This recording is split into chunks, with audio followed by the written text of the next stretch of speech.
Nuevamente damos la bienvenida a todos los participantes de esta reunión de los diferentes lugares de donde son, de las diferentes iglesias, diferentes ciudades, diferentes localidades. Muy bienvenidos a esta reunión de esta tarde, de día viernes, a hoy a las 7 de la tarde. Vamos a comenzar con el himno número 125 y vamos a abrir el micrófono de Rodrigo y Melissa para que canten el himno número 195. Y mientras vamos a compartir la conexión a YouTube.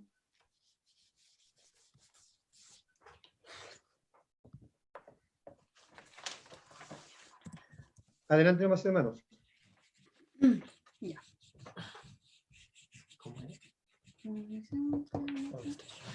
Muy cercano está el día cuando volverá Jesús con la majestad y gloria que le dio su Padre Dios. De sus santos rodeado, en la nube bajará.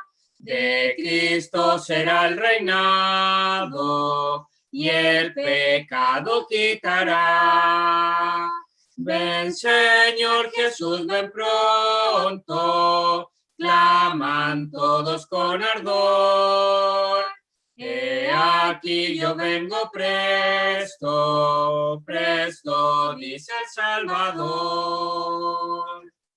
Tu venida, Jesucristo, librará a la humanidad de Satanás por inicuo, de su gran calamidad. Cesarán todos los males por el reino de Jesús. Alegraos, oh mortales, ved el triunfo de su cruz. Ven, Señor Jesús, ven pronto, claman todos con ardor. He aquí yo vengo presto, presto, dice el Salvador.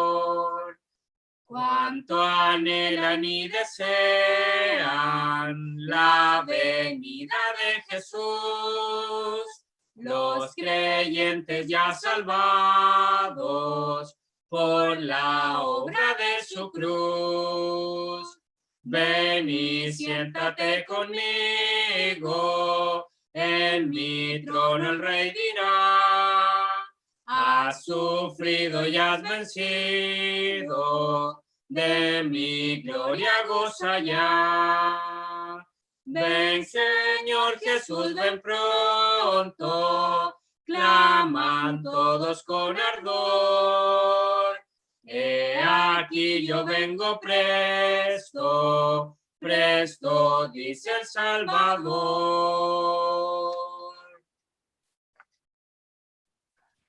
Muchas gracias, hermanos.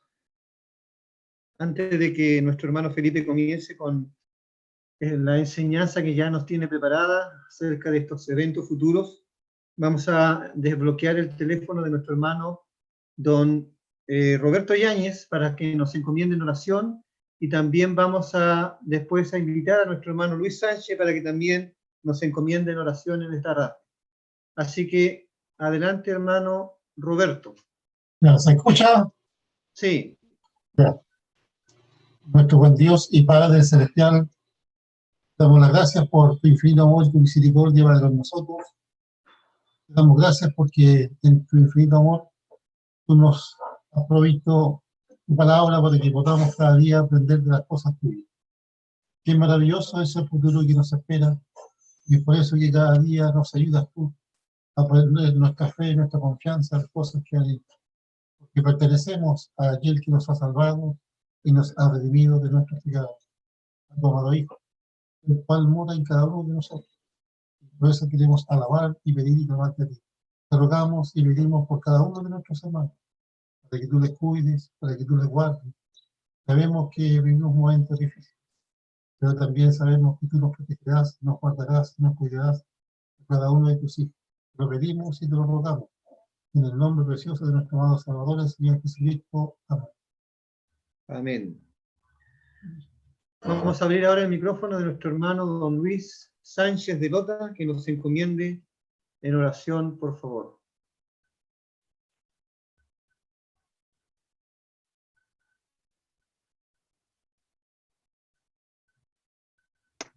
Ya, ahí sí. Nuestro Dios y Padre Celestial, continuamos en su presencia agradecidos por el amor tuyo y el amor de tu amado Hijo, el Señor Jesucristo. Queremos dar gracias a ti porque nos has liberado de la pena del pecado y también ahora nos liberas del poder del pecado a través del Espíritu Santo, quien mora en nosotros y quien nos enseña y nos guía a toda verdad y a toda justicia.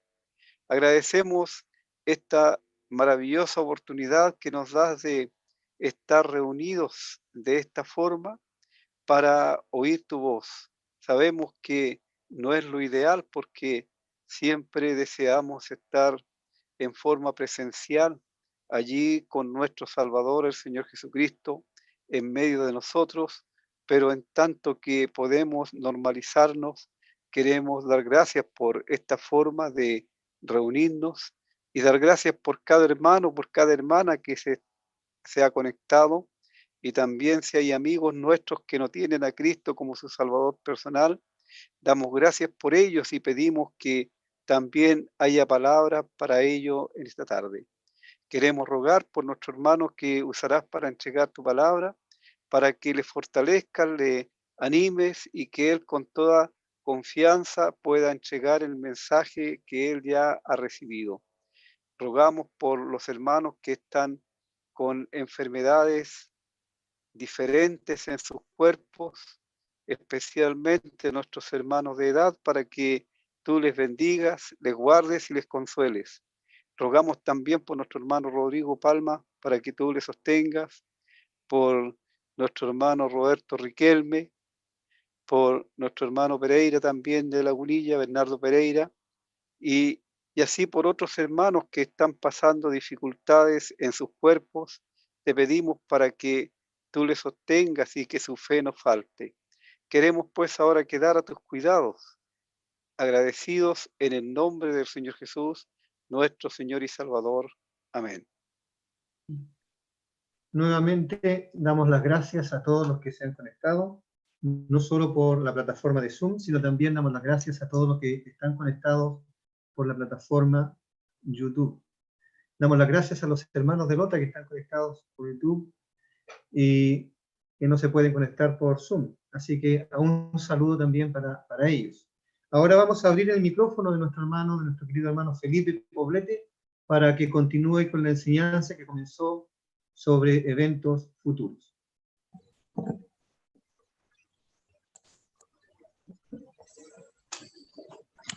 Hola hermanos, no sé si se escucha bien. Súper. Ya, ¿me dan la opción de compartir la pantalla o no? ¿Tengo la opción? Me parece que sí, sí. Ya voy a ver aquí si cómo lo hago, porque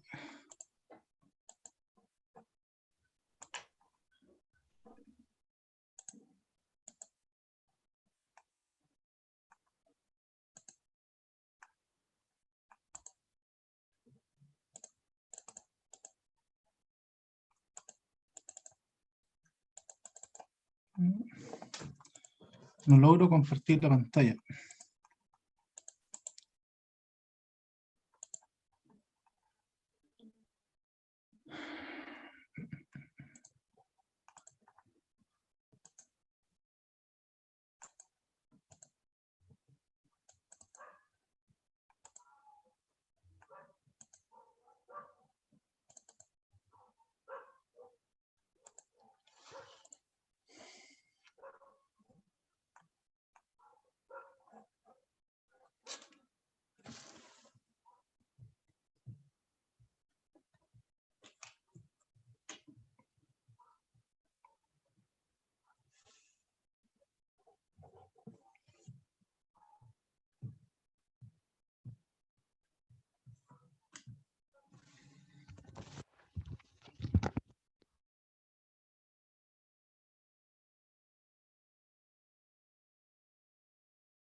Vamos a esperar a nuestro hermano mientras él se vuelve a conectar.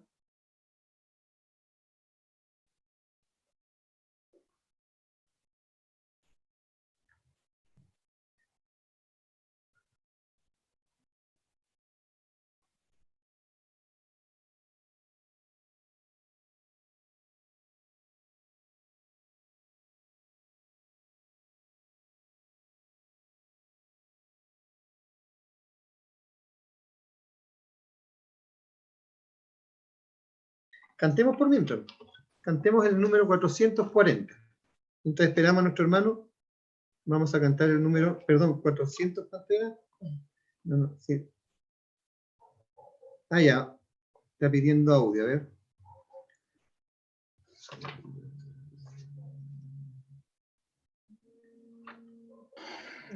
$448. Sí, ahí está, listo, Felipe. ¿Se escucha? Sí, se escucha. ¿Sí? Sí. Ya, porque me cambié de computador y ahora voy a probar si es que se ve si se comparte la pantalla. Ahí sí.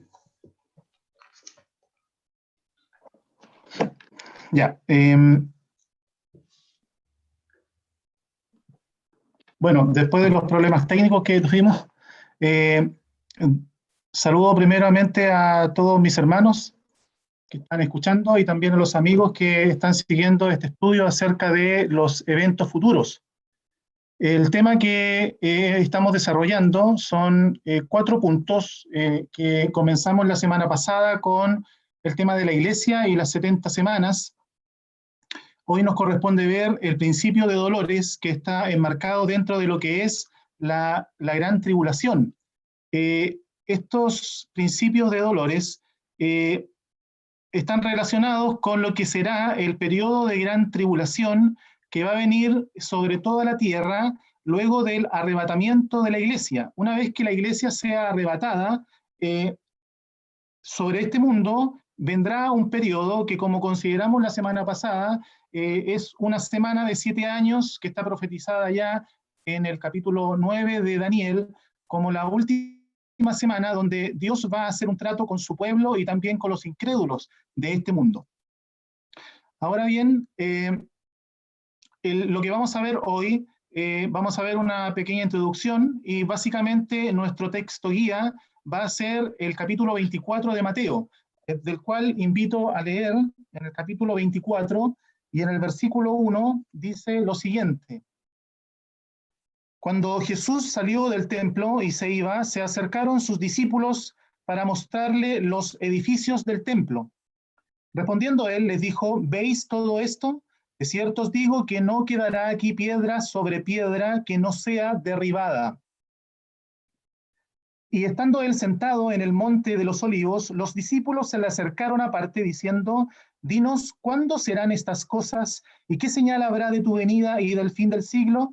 Respondiendo Jesús les dijo, mirad que nadie os engañe, porque vendrán muchos en mi nombre diciendo, yo soy el Cristo, y a muchos se engañarán.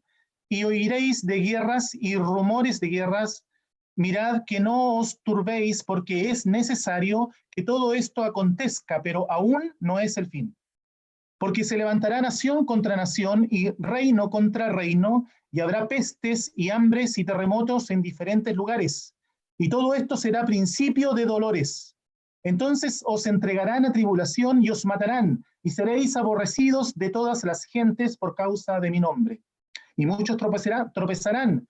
Entonces, y se entregarán unos a otros, y unos a otros se aborrecerán. Y muchos falsos profetas se levantarán y engañarán a muchos. Y por haberse multiplicado la maldad, el amor de muchos se enfriará. Mas el que persevere hasta el fin, éste será salvo.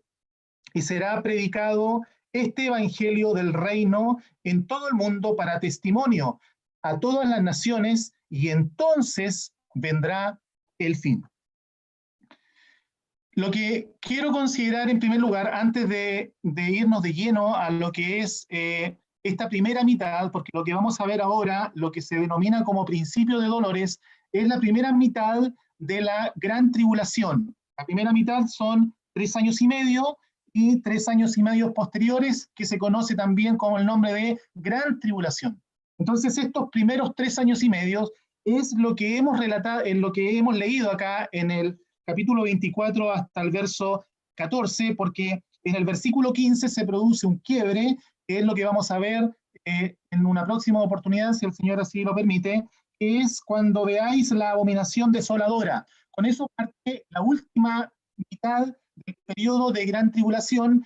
Como vimos, tiene relación con cuando el anticristo, el príncipe que ha de venir, va a romper el pacto que hace con Israel, comenzará la persecución contra el remanente de Israel, que es lo que tenemos relatado del versículo 15 en adelante. Pero antes de meternos de lleno a lo que es el periodo de principio de dolores, yo quiero hacer un análisis bien corto en cuanto a lo que es el contexto de Mateo 24. ¿Cómo es que llegamos a esta pregunta que hacen los discípulos?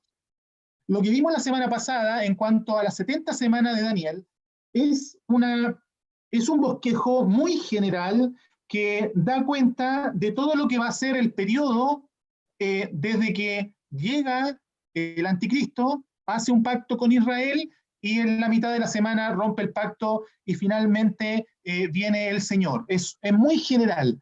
Aquí en Mateo 24 se da más detalle, se da más detalle de esta primera mitad de la semana y se da más detalle del segundo periodo, la segunda mitad de la semana, junto con la venida de Cristo. Y ya Apocalipsis da ya todos los detalles en cuanto al periodo. Entonces vamos a estar complementando lo que está escrito aquí en Mateo y también lo que está escrito en Daniel y lo que está escrito en Apocalipsis y otras escrituras. Quiero ver el contexto de Mateo 24. Mateo presenta a Cristo como rey.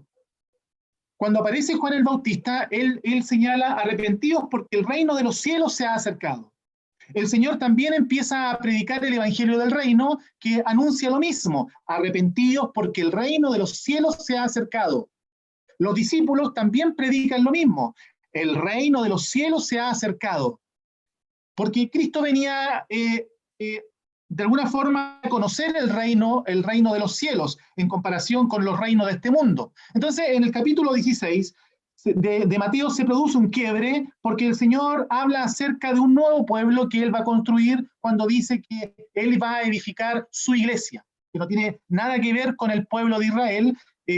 Bueno, en parte sí, porque iba a sacar de todos, iba a formar un solo pueblo de todas las razas de este mundo. Antes, el anuncio en Mateo era: el reino de los cielos se ha acercado, pensando en su pueblo Israel. De hecho, la palabra ahí, reino, en Mateo, desde el capítulo 1 al capítulo 16, aparece 32 veces. Y después que él anuncia este tema de la iglesia, solamente aparece 20 veces. Luego, en el capítulo 17, en el versículo 22, se anuncia, en el capítulo 17, si me acompañan, en el versículo 22, dice: estando ellos en Galilea, Jesús les dijo: el Hijo del Hombre será entregado. El Hijo del Hombre será entregado en manos de hombres y le matarán. Él anuncia ahí por primera vez que este rey que ellos estaban esperando, este rey que había anunciado ya por boca de Juan, por boca del mismo y por boca de los discípulos, este reino que se venía acercando, no era tan así como ellos estaban pensando. El Mesías iba a ser muerto, tal como lo había profetizado Daniel en la profecía de que se le quitará la vida al Mesías. Pero esto no lo entienden los discípulos. Y en el capítulo 18 vuelve a hablar en el versículo 17 acerca de la iglesia, y luego en el 19 les habla a los discípulos acerca del hecho de que, en relación al reino, de que aquellos que sean parte de la iglesia iban a recibir 100 veces más de lo que ellos estaban pidiendo o pensando recibir en cuanto a sentarse en los tronos allá en el reino. Los discípulos siempre estaban pensando en el reino. Eso quiero que quede en la mente. a través de Mateo, ellos siempre están pensando en que Cristo es el Mesías, Cristo ha llegado, Cristo viene a reinar, es el Mesías prometido. Luego, en el capítulo 20, bueno, el Señor entra en la entrada triunfal ahí en el capítulo 21, y todo Israel ya piensa de que Él es el Mesías. Ellos dicen, Hosana, sálvanos ahora, te rogamos, sálvanos de este yugo en el cual estamos sometidos, tú eres el Mesías, aquel que viene, el Hijo del Bendito. Sin embargo, el Señor habla de la higuera, ahí en ese capítulo, de figura de Israel, y ve a una higuera que está seca, y habla de la parábola de los labradores malvados, que representa a todo el judaísmo, y que ellos van a ser desechados. Y en el capítulo 22 ya comienza el ataque del judaísmo contra el Señor para hacerlo caer y poder enviarlo a la muerte, porque ellos no creen que es realmente el Mesías. Y el Señor en el capítulo 23, ya ahí Él reprende, ahí se producen todos los ayes que el Señor da contra los fariseos, contra los principales sacerdotes, con todo el judaísmo, y que ellos a su vez están en representación del pueblo judío. Y dice el capítulo 23, el versículo 38, dice: He aquí, vuestra casa os es dejada desierta, porque os digo que desde ahora no me veréis hasta que digáis, bendito el que viene en el nombre del Señor. Él habla de vuestra casa, del templo.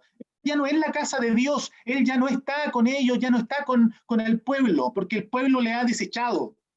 Esta casa va a ser quedada desierta porque el templo va a ser destruido en el año 70 después de Cristo. Y hasta que digáis, es decir, cuando dice, hasta que digáis, bendito el que viene en el nombre del Señor, tiene relación con la segunda venida de Cristo, cuando Él venga realmente a reinar. Entonces, en los discípulos, el sentir que ellos tenían era que ellos realmente habían hallado al Mesías. El Mesías que estaba prometido en la antigüedad, el Mesías había llegado y había llegado para reinar. Por eso es que ellos seguían al Señor, porque ellos estaban muy convencidos de que Él era el Mesías, que el reino de Dios sí se había acercado y que se iban a cumplir todas las promesas, todas las profecías que estaban estipuladas por los profetas. El mismo Juan el Bautista envió a preguntar al Señor, ¿eres tú si era el Mesías o tenían que esperar a otros? Y el Señor le da señales exactas de que en realidad él era el Mesías. Los cojos andan, los ciegos ven, etc. Todo lo que los profetas habían profetizado en cuanto al Mesías. Y Pedro, bueno, conocemos la declaración de Pedro cuando él dice, no, tú eres el Cristo, el Hijo del Dios viviente. Pero el Señor les advierte que Él debía morir primero. Él muchas veces, como en 5 oportunidades, mientras va caminando hacia Jerusalén, les dice que el Hijo del Hombre va a ser afrentado, va a ser escupido y que al tercer día va a resucitar. Y dice Lucas ahí, pero ellos nada comprendieron de estas cosas, pues esta palabra les era encubierta, no entendían. De hecho, el Señor ahí después en el capítulo 19, cuando ya se está aproximando a Jerusalén, el Señor les da una parábola y dice el capítulo 19, verso 11, ellos pensaban que el reino de Dios se iba a manifestar inmediatamente. Es decir, Cristo vendría e instauraría su reino. Ese era el sentir, ese era el pensamiento que había en los discípulos. Lo podemos ver reflejado también en los 2 de Maús. El relato muy conocido cuando el Señor muere y los 2 de Maús dicen, nosotros pensábamos que Él era el que iba a redimir a Israel, pero ahora, después de todo lo que ha pasado, ya es el tercer día y todavía no aparece. Es más, luego de resucitar, los discípulos le vuelven a preguntar al Señor y le dicen, entonces los que se habían reunido ahí en Hechos capítulo 1, verso 6, le preguntan, Señor, ¿vas a restaurar el reino de Israel en este tiempo? En ellos todavía no está asimilado, o quizá todavía estaba velado, el hecho de que el Señor se iba al cielo primero, y luego iba a venir a reinar. De hecho, Pedro bueno, yo me lo imagino así, recién Pedro se le quita la venda cuando una vez que anuncia el evangelio a un gentil, a Cornelio, ahí se dice que los fieles de la circuncisión quedaron atónitos de que el Espíritu Santo haya descendido sobre un gentil. Y ahí Pedro en el capítulo 11 de hecho dice, entonces me acordé de lo dicho por el Señor. Si Dios pues le concedió también el mismo don que a nosotros los judíos que hemos creído en el Señor Jesucristo. Ahí es como que recién Pedro se da cuenta de que el Señor se ha ido, de que el Señor está formando un nuevo pueblo que nada tiene que ver con el pueblo de Israel. Y este es el resumen, lo que mostré la vez pasada. Esto era lo que había en los discípulos ahí donde leímos en Mateo 24. En Mateo 24 los discípulos todavía están pensando de que el Señor vendría a reinar ahora. Él iba a instaurar ahora el reino. Entonces, por eso que ahí en el capítulo 23 de Mateo, donde dice, he aquí vuestra casa os es dejada desierta. Y le dice, os digo que desde ahora no me veréis hasta que digáis bendito el que viene en el nombre del Señor. Entonces, los discípulos se asombran de los edificios del templo. Hace poco tiempo que ya se había terminado la restauración del templo y había comenzado a hacer 47 años antes Herodes el Grande. Por eso que también ese templo se le conoce como el templo de Herodes. Entonces el templo es parte primordial de lo que es la restauración del reino. Junto con liberarles del yugo romano. Entonces, el Señor les dice, cuando los discípulos dicen, qué hermoso templo, mira qué tan precioso quedó, como pensando ellos de que todas las cosas están dadas para que el Señor, que ellos creen que es el Mesías, comience a reinar. Porque mira, le dicen al Señor, mira qué templo más hermoso, como que está todo dado para que el Señor comience a reinar. Y el Señor les dice, no quedará piedra sobre piedra. Entonces, ¿qué pasa con los discípulos? Los discípulos quedan sorprendidos, quedan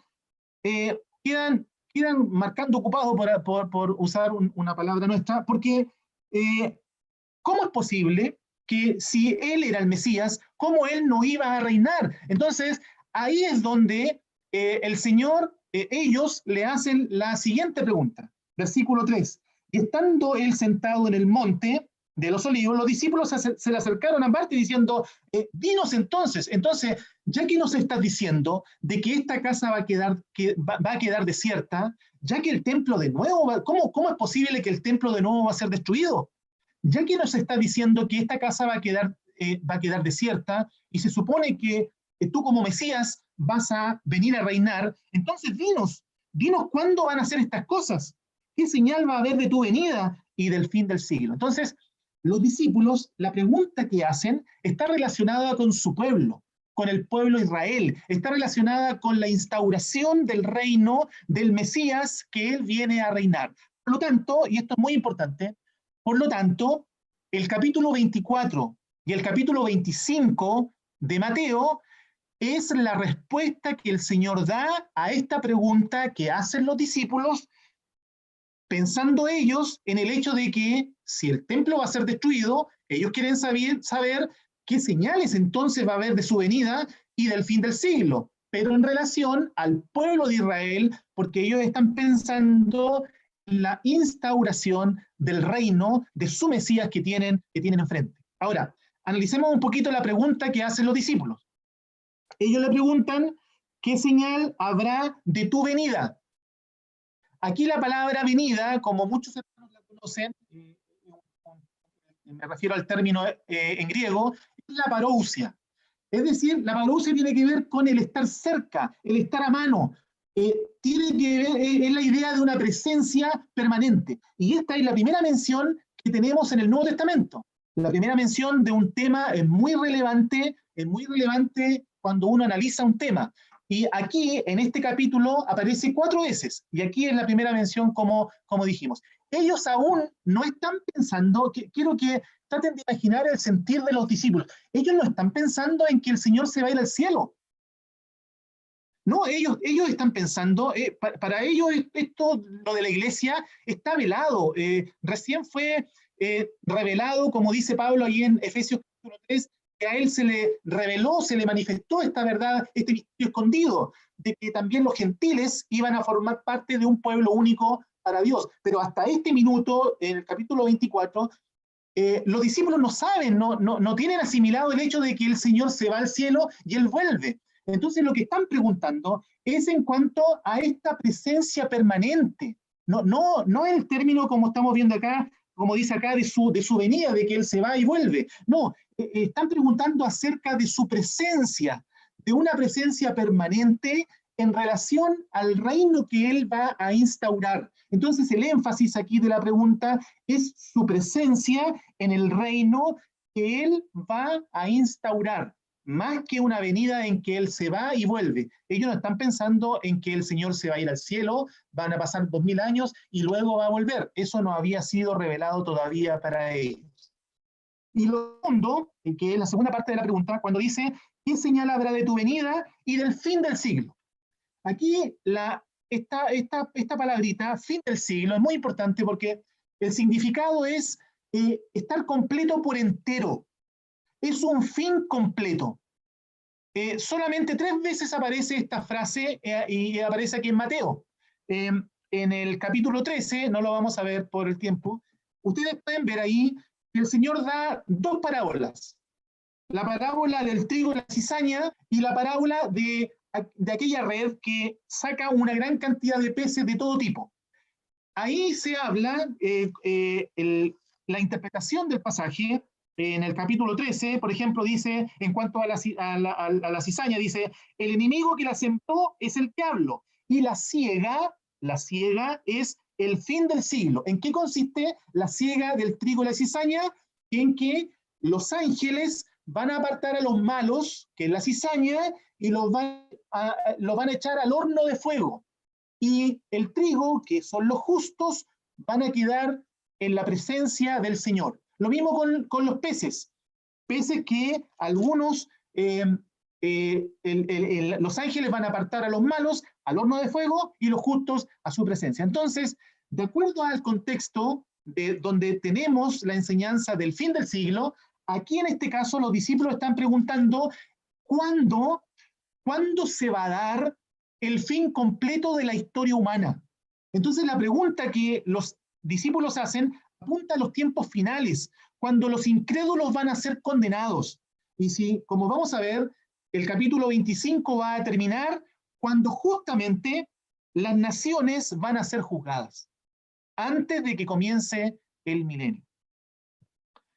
Ahora, lo otro que quiero ver, no sé si se notó en la lectura, muchas veces el Señor les dice, por ejemplo en el versículo 26, les dice, así que si os dijeren, le está hablando a los discípulos, si les dijeren a ustedes, mirad, está en el desierto, no salgan.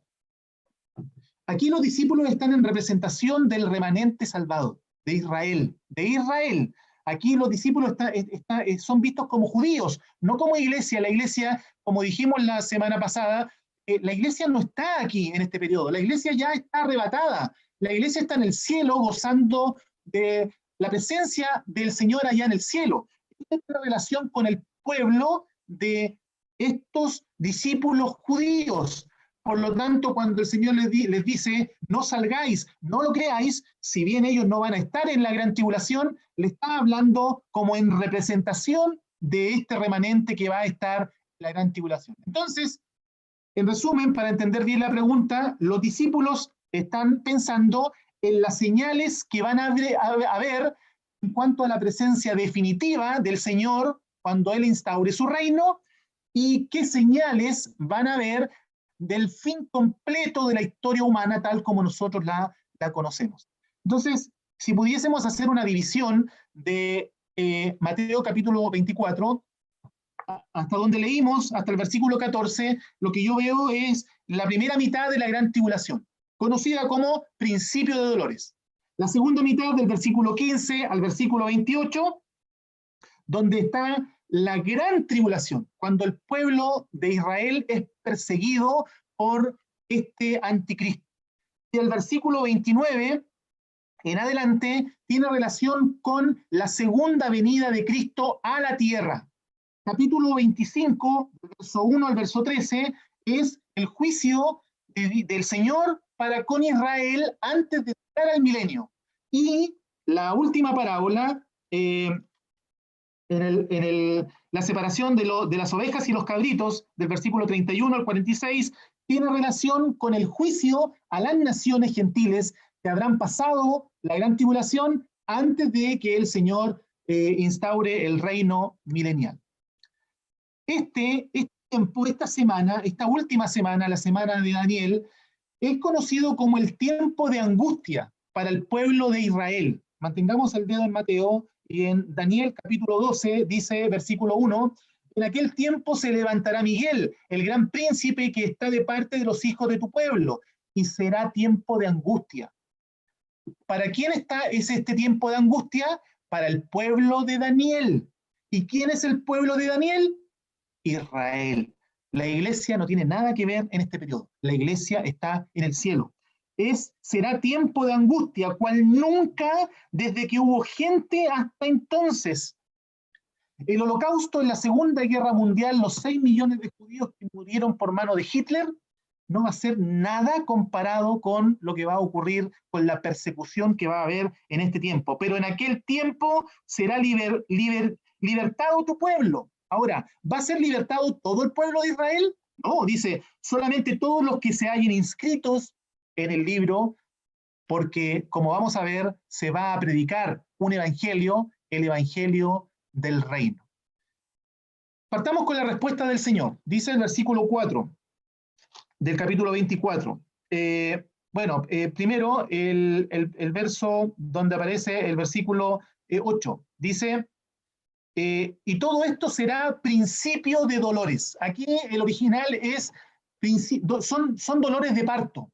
Serán un principio de dolores de parto. Entonces, las madres me podrán entender muy bien, y quizá mejor que lo comprendo yo, que los dolores de parto no vienen como repentinamente, empiezan de a poco empiezan ciertos dolores, y con el correr de las horas se van intensificando hasta que ya llega un límite, el umbral del dolor, cuando ya nace el bebé y se van todos los dolores. Bueno, esta primera mitad de la gran tribulación va a ser así.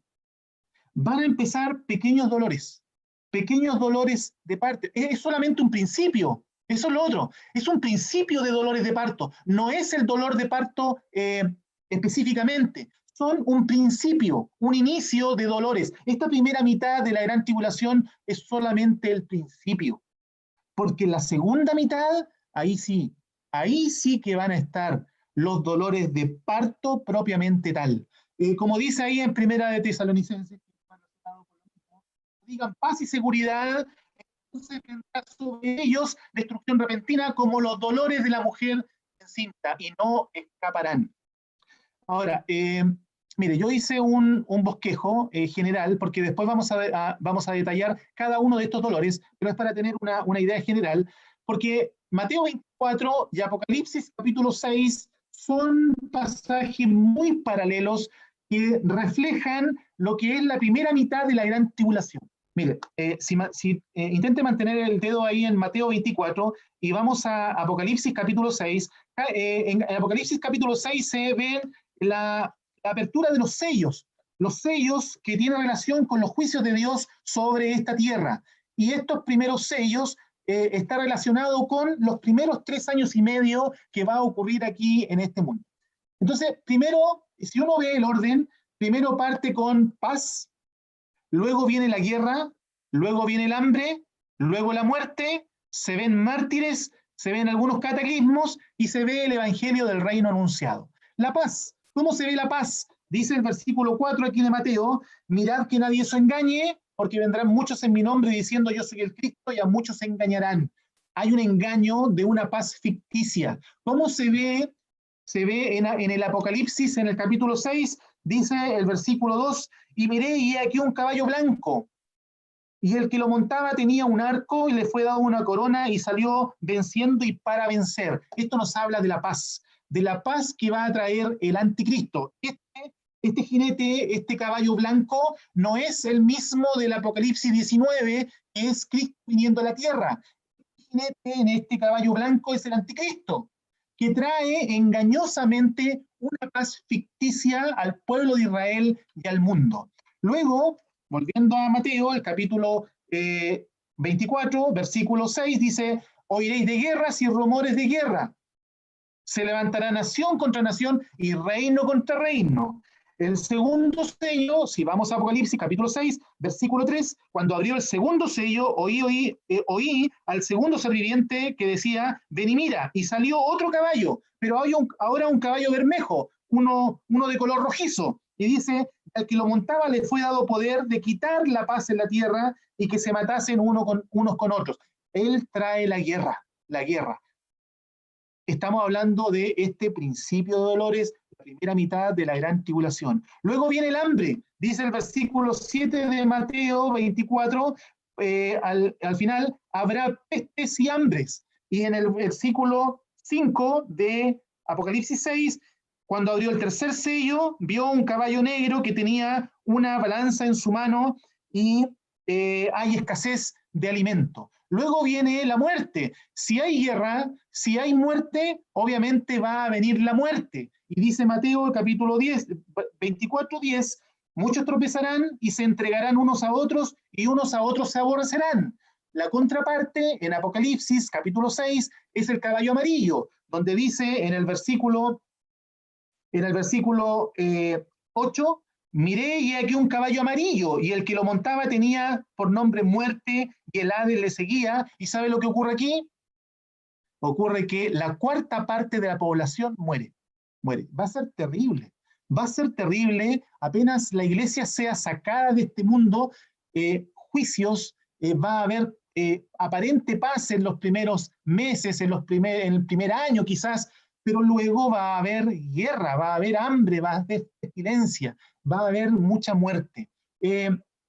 Encerré en línea punteada porque esto también podría estar relacionado o bien se va a extender durante la segunda mitad del periodo de la Gran Tribulación con el tema de los mártires.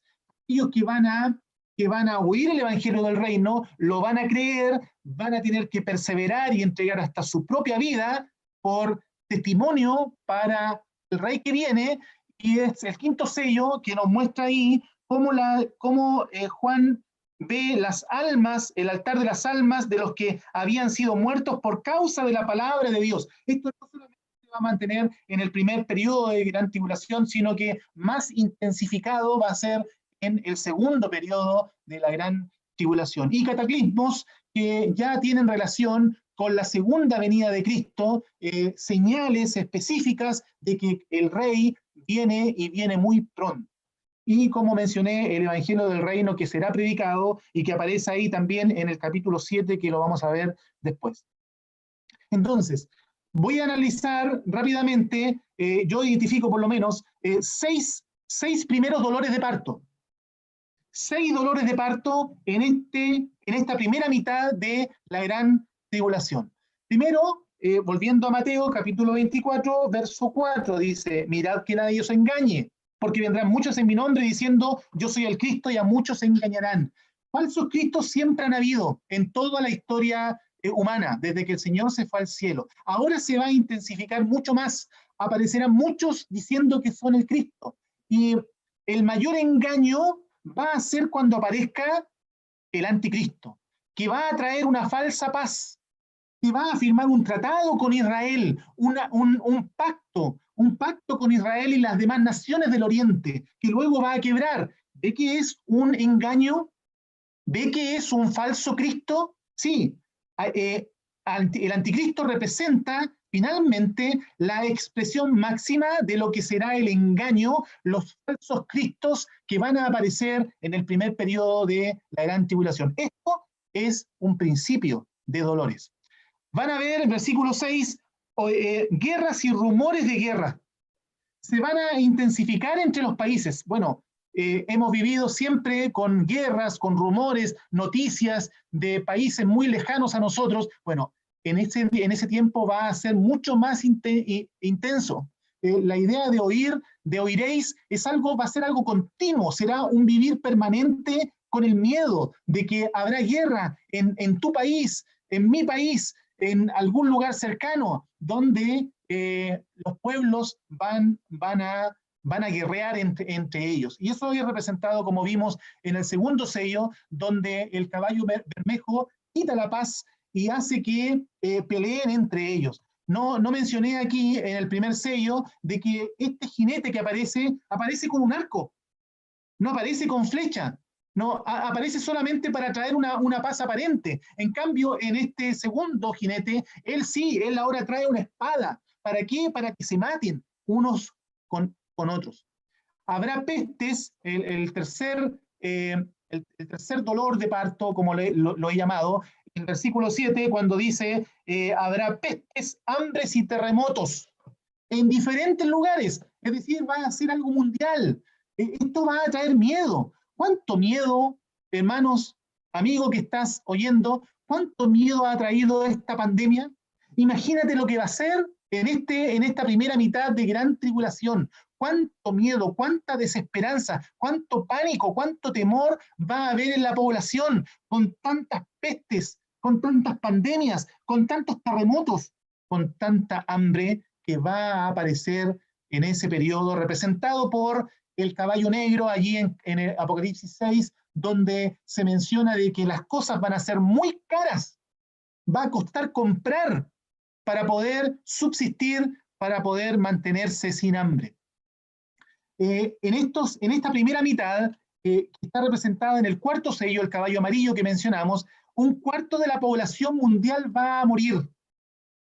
En la segunda mitad de la gran tribulación, en la sexta trompeta, que vamos a ver en una próxima oportunidad, un tercio de la población que quedó va a morir. Si esto lo viéramos gráficamente, del total que hay aproximadamente en el mundo, 7.700 millones de habitantes, esta tercera parte va a morir en la primera mitad de la gran tribulación, con estas guerras, con estas pestes, con estos terremotos en diferentes lugares. Así de trágico va a ser solamente este principio de dolores, Y de lo que quede, de la población que quede en la segunda mitad, cuando se desencadene la sexta trompeta, va a morir la tercera parte de los hombres que queden. Entonces, ya al final de la gran tribulación, solamente de los 7.700 que somos actualmente, solamente van a quedar cerca de la mitad de la población. La mitad de la población en 7 años va a morir. Imagínense cuánto temor se produce en el día de hoy por 300.000 personas que han muerto por esta pandemia.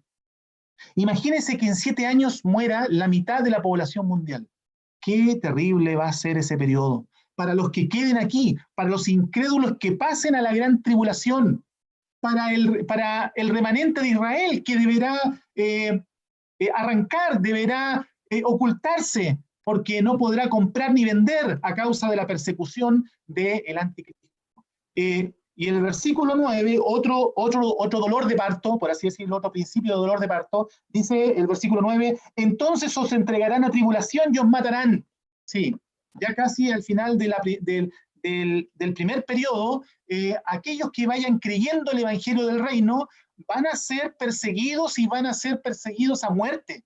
Deberán llegar a morir para dar testimonio de su fe, porque el rey viene, creyendo de que el rey viene, de que Cristo viene a reinar. El nombre de Cristo en el día de hoy es aborrecido. En aquel periodo va a ser aborrecido mucho más, y sus seguidores también, por supuesto, van a ser aborrecidos. Va a haber abandono de la fe, sí, porque va a ser un periodo tan terrible que aquellos que profesan creer, que profesan creer, va a llegar un momento en que ya no van a poder más y se va a revelar lo que realmente hay en su corazón y de que nunca creyeron el mensaje del evangelio. Y además, entre ellos se van a entregar a la muerte, dice ahí en Marcos el pasaje paralelo, y el hermano entregará la muerte a su hermano, y el padre a su hijo, se levantarán los hijos contra los padres, y los matarán, y seréis aborrecidos de todos por causa de mi nombre, más el que persevere hasta el fin, este será salvo. Eso es lo otro que hay que recalcar. En el mundo evangélico, y hablo claramente al mundo evangélico, porque de ellos es que oímos esto, el mundo evangélico saca de su contexto este versículo, más el que persevera hasta el fin, este será salvo. Esto no tiene nada que ver con el tiempo actual. Esto tiene que ver con el pueblo de Israel en la gran tribulación. Para poder ser salvo, sí que se va a tener que perseverar hasta la muerte. Pero ellos no van a ser salvos por perseverar. Nunca la salvación ha sido por obras. Nunca la salvación ha sido por perseverar. El perseverar es una muestra externa de que ellos creyeron el evangelio del reino que fue predicado. Por lo tanto, esto de perseverar en el día de hoy para ser salvo no tiene nada que ver con lo que el Señor ofrece hoy en cuanto a la salvación. La salvación es solamente por fe en aquel que murió, que fue sepultado y que resucitó el tercer día. Por gracia sois salvos por medio de la fe, y esto no de vosotros, pues es un don de Dios, no es por obras, para que nadie se gloríe. Nada que ver el perseverar hasta el fin para ser salvo en este periodo, porque esto está enmarcado en lo que es la gran tribulación con el pueblo de Israel y también para los incrédulos que queden en aquel tiempo. Y esto, me adelanté, el versículo 14, que va a ser predicado el evangelio del reino en todo el mundo. ¿Qué anuncia este evangelio? En el día de hoy se anuncia un evangelio. Cristo salva solamente por fe. Te puede salvar de tus pecados. En aquel tiempo se va a predicar también una buena noticia. El rey viene. El reino de Dios se ha acercado. La misma predicación que predicó Cristo. La misma predicación que predicó Juan el Bautista. La misma que predicaron los discípulos. El reino de los cielos se ha acercado. Cristo viene a reinar. Cree en el rey que viene. No creas al anticristo. Y va a ser muy difícil no creerle al anticristo. Porque él instaurará un sistema en que, por ejemplo, nadie pueda vender o comprar si no tienen la marca de la bestia, el 666. Nadie va a poder comercializar. Entonces va a ser muy difícil para aquel que profese creer el evangelio del reino de que Cristo viene sin sufrir persecución hasta la muerte. Veamos algo rápido en cuanto a la aparición del anticristo, que será un personaje importante en este periodo. ¿Cuándo aparece? Dice Segunda de Tesalonicenses, leamos ahí en Segunda de Tesalonicenses, si bien está escrito ahí, es bueno que quienes tienen sus Biblias hagan el ejercicio de ir a Segunda de Tesalonicenses, capítulo 2, versículo 7, dice, porque ya está en acción el misterio de la iniquidad. Solo hay quien al presente lo detiene hasta que él a su vez se ha quitado de en medio. Esto tiene relación con el Espíritu Santo. Lo que detiene la aparición del misterio de la iniquidad, la aparición del anticristo, es el Espíritu Santo. ¿Y dónde mora el Espíritu Santo? El Espíritu Santo mora en la iglesia. Entonces, lo que detiene la aparición del anticristo es el arrebatamiento de la iglesia. Una vez que la iglesia sea arrebatada, es decir, una vez que el Espíritu Santo sea sacado de este mundo, entonces se va a manifestar en plenitud el misterio de la iniquidad. Dice, ya está en acción el misterio de la iniquidad. Solo hay quien al presente lo detiene, hasta que él a su vez sea quitado de en medio. Y entonces, solo ahí, dice, solo ahí se va a manifestar, se va a dar a conocer, se va a revelar aquel inicuo. Sí, yo creo que la iglesia, nosotros no vamos a alcanzar a conocer al anticristo. Es posible que ya esté preparado, y lo más seguro es que ya esté preparado, pero no lo vamos a conocer, no vamos a saber quién es el anticristo, porque una vez que la iglesia sea arrebatada, entonces, dice, recién ahí se va a dar a conocer aquel inicuo, a quien el Señor matará con el espíritu de su boca y destruirá con el resplandor de su venida. Ahí es cuando aparece el anticristo. Aparece también cuando haga el pacto con Israel, porque aparecerá como un falso Cristo. Israel irá en pos de él, pensando de que él es el Mesías prometido. Ellos rechazaron a Cristo al Señor Jesús como el Mesías prometido. Ellos todavía están esperando al Mesías prometido. Y ellos van a pensar de que él es el Mesías. que estaban esperando. Y él va a traer la solución de paz al Medio Oriente, va a poder permitir de que Israel pueda ocupar su tierra, o parte de su tierra. Lo que más a ellos les interesa es allí en el monte, en Jerusalén, dentro de la ciudad, para construir su templo, allí donde está el Domo de la Roca, una mezquita musulmana. Ahí es donde ellos quieren hacer su tercer templo para cuando Cristo venga a reinar. Entonces ellos van a pensar de que al hacer el pacto, al traer esta paz ficticia, el anticristo va a ser el Mesías que ellos estaban esperando. Y además se va a producir una sanidad de una herida mortal en este hombre, en el anticristo, lo cual va a ser visto por toda la tierra, y toda la tierra esto le va a ayudar a tener fama, a tener reconocimiento de parte de todo el mundo. Ahora, ¿de dónde va a aparecer? Bueno, según la profecía de Daniel capítulo 9, se habla allí de que el pueblo de un príncipe que va a venir va a destruir la ciudad. Eso lo vimos la vez pasada. Ese pueblo era el general Roma, que destruyó a través del general Tito la ciudad de Jerusalén. Ahora, después dice que el príncipe que ha de venir, él va a confirmar el pacto con muchos. Es decir, el príncipe que ha de venir viene del mismo pueblo que destruyó la ciudad y el templo allá en Jerusalén. ¿Y quién es este pueblo? Bueno, lo que ocupaba antes el Imperio Romano en el año 70. En el año 70, el Imperio Romano abarcaba prácticamente todo este territorio de lo que hoy en día conocemos como Europa, ¿cierto?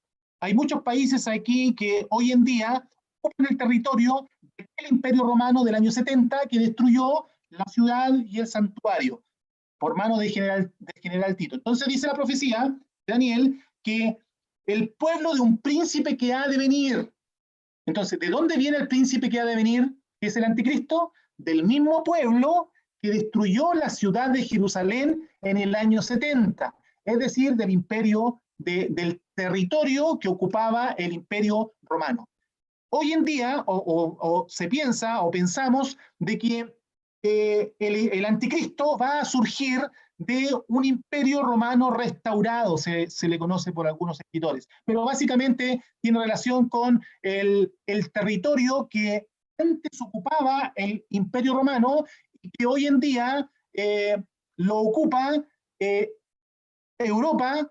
Y en Europa actualmente hay una confederación que las une, que es la Unión Europea, que está compuesta por 27 estados y 5 que están postulando. Entonces, esta unión de estados, es decir, lo que quiero decir es que el anticristo va a surgir de uno de estos países que en algún momento van a llegar a ser solamente 10 naciones, de los 27 estados, 10 naciones, de los cuales van a predominar 7 solamente, porque el anticristo cuando aparezca, va a arrancar, a sacar de su preeminencia a 3 de ellos, y él se va a alzar como el octavo. Aquí hay un resumen que lo coloco aquí y que la presentación está disponible, donde se mencionan los nombres y de alguna forma los nombres del anticristo, y de alguna forma nos dan a entender cómo va a ser el anticristo, cuáles van a ser sus características de su actuar en este periodo de la gran tribulación. Se habla de él como el cuerno pequeño,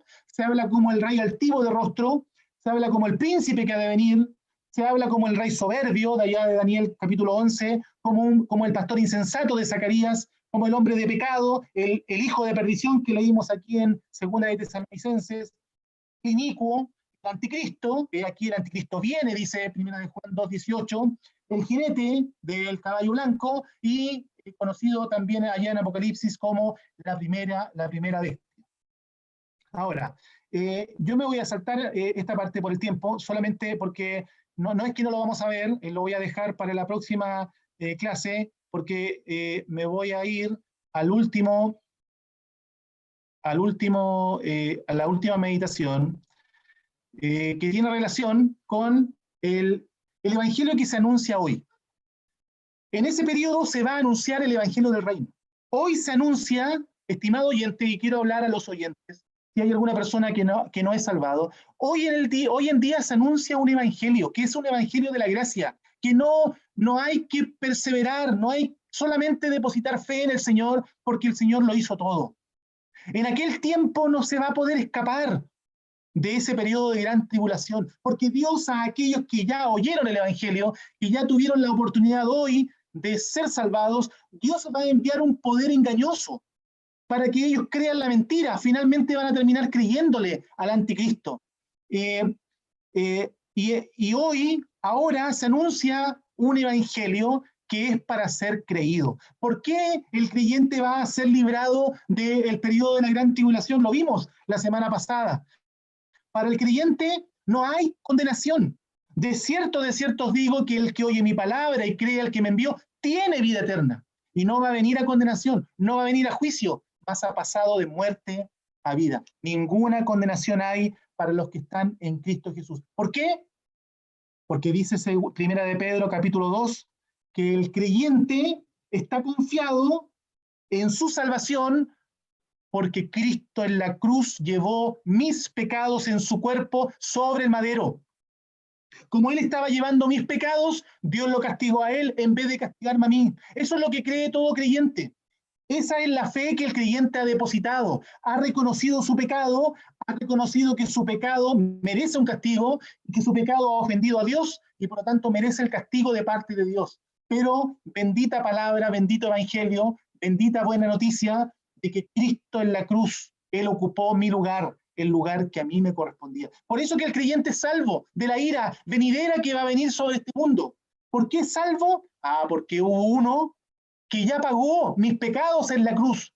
Él ya pagó el juicio. Yo no tengo ningún juicio que pagar aquí en la tierra, en la gran tribulación, perdido eternamente en la condenación del infierno, porque Cristo en la cruz lo pagó todo y lo hizo por mí, ocupó mi lugar. Esperamos, estimado oyente, que tú el evangelio que se anuncia hoy, gratuito, de salvación, depositando fe solamente en Cristo y la obra completa de la cruz y su resurrección victoriosa, esperamos que tú también deposites tu fe en el Señor.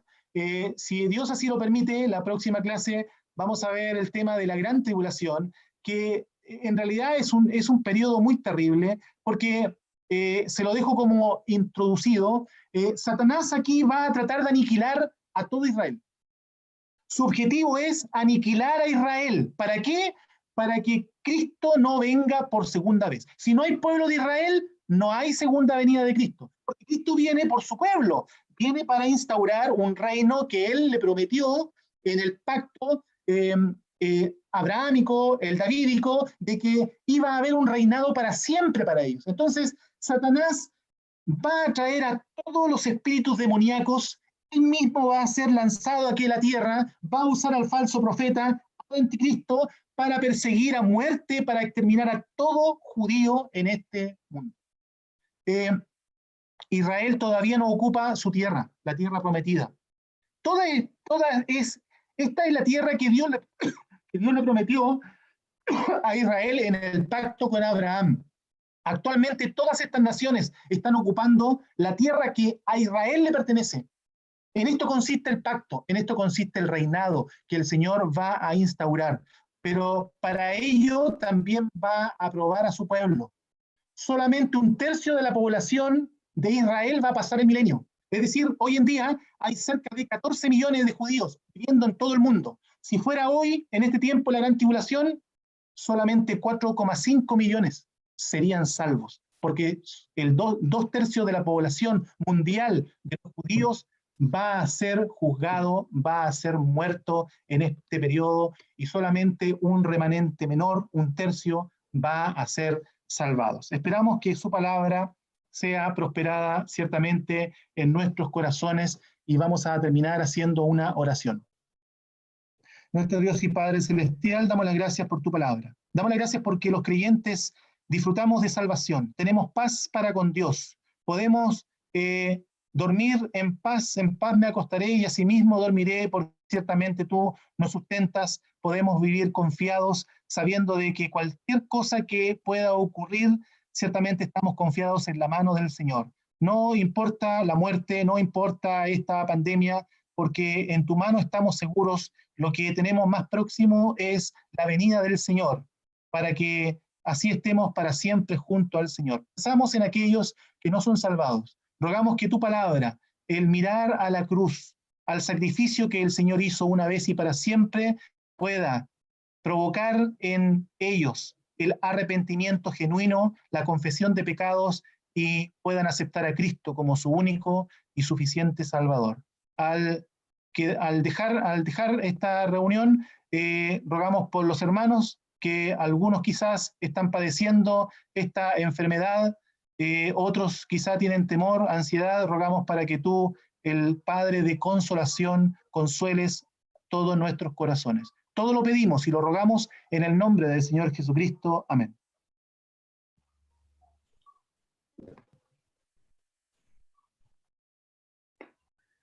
Gracias, hermano Felipe.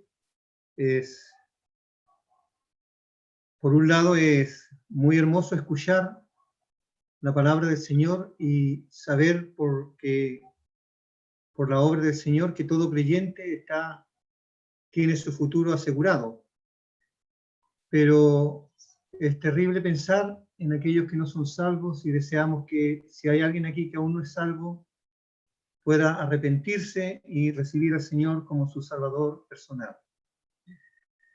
Le damos las gracias a todos por su asistencia, por su conexión a estas reuniones. Vamos a terminar, o vamos a cantar más bien, aún no terminar, vamos a cantar el himno 224. Y ojalá que los que se unan en el canto lo canten porque realmente es una verdad en sus vidas. Que puedan decir de corazón: tú ya vienes, oh Dios mío, tú ya vienes, oh mi Rey. Toda lengua te confiesa, mira el gozo de tu Rey. Tú ya vienes y la gloria de tu reino viene ya, a través del velo santo que consuelo y paz nos das. Qué consuelo es pensar en la pronta venida del Señor. Cantemos entonces el himno 224. Tú ya vienes, oh Dios mío, tú ya vienes, oh mi Rey, toda lengua te confiesa, mira el gozo de tu Rey. Tú ya vienes y la gloria de tu reino viene ya, a través del velo santo que consuelo y paz nos da. Tú ya vienes, en las nubes vienes y tú ya vienes y nosotros subiremos hacia ti. Tú ya vienes, oh Jesús el Salvador. Oh, qué gozo estar contigo, ver la gloria de tu amor. Tú ya vienes, ni una sombra, tu hermosura ocultará las tristezas y el pecado, tu poder disipará. Tú ya vienes, oh bien mío, gozará mi corazón, por tu muerte yo soy hecho de tu reino poseedor. Tú ya vienes, en las nubes vienes y tú ya vienes y nosotros subiremos hacia ti. Tú ya vienes, oh Jesús el Salvador. Oh, qué gozo estar contigo, ver la gloria de tu amor. Tú ya vienes, la esperanza nunca nos engañará. No sabemos día ni hora, mas la gloria cierta está. Si tú vienes, si tu mesa, garantía ya nos da por la comunión contigo de la posesión allá. Tú ya vienes, en las nubes vienes, sí. Tú ya vienes y nosotros subiremos hacia ti. Tú ya vienes, oh Jesús el Salvador, oh qué gozo estar contigo, ver la gloria de tu amor. Vamos a abrir el micrófono de don Rodrigo Palma para que dé algunos anuncios. Bien, una vez más queremos agradecer a todos quienes nos han acompañado en esta hermosa reunión. Queremos dejar y extender la invitación para el próximo viernes a esta misma hora, a las 19 horas, a ver este tema que nuestro hermano Felipe con tanto aprecio está enseñándonos. Viene el punto 3, la gran tribulación, así que están todos cordial y absolutamente invitados para poder seguir analizando este tema. De la misma forma, este día domingo vamos a tener nuestra reunión por la mañana a las 11 a.m. Nos va a acompañar en esta oportunidad nuestro hermano de Valdivia, Mauricio Poblete. Él va a estar a cargo de la enseñanza y la meditación de la palabra de Dios, así que también están todos cordialmente invitados el día domingo a las 11 horas. Eso serían en general los avisos. Una vez más le agradecemos su conexión, su compañía y ciertamente que el Señor bendiga a cada uno de nuestros hermanos y también de nuestros oyentes. Muchas gracias, don Rodrigo. Queremos saludar a todos los presentes en la reunión a través de Zoom. Saludar también a todos los presentes a través de YouTube. Hay bastantes personas conectadas, entre ellas una persona de Honduras, la señora Joelí Sabillos. Le agradecemos la conexión por YouTube, le damos las gracias por conectarse y le damos las gracias a todos los que están en YouTube y les vamos a despedir.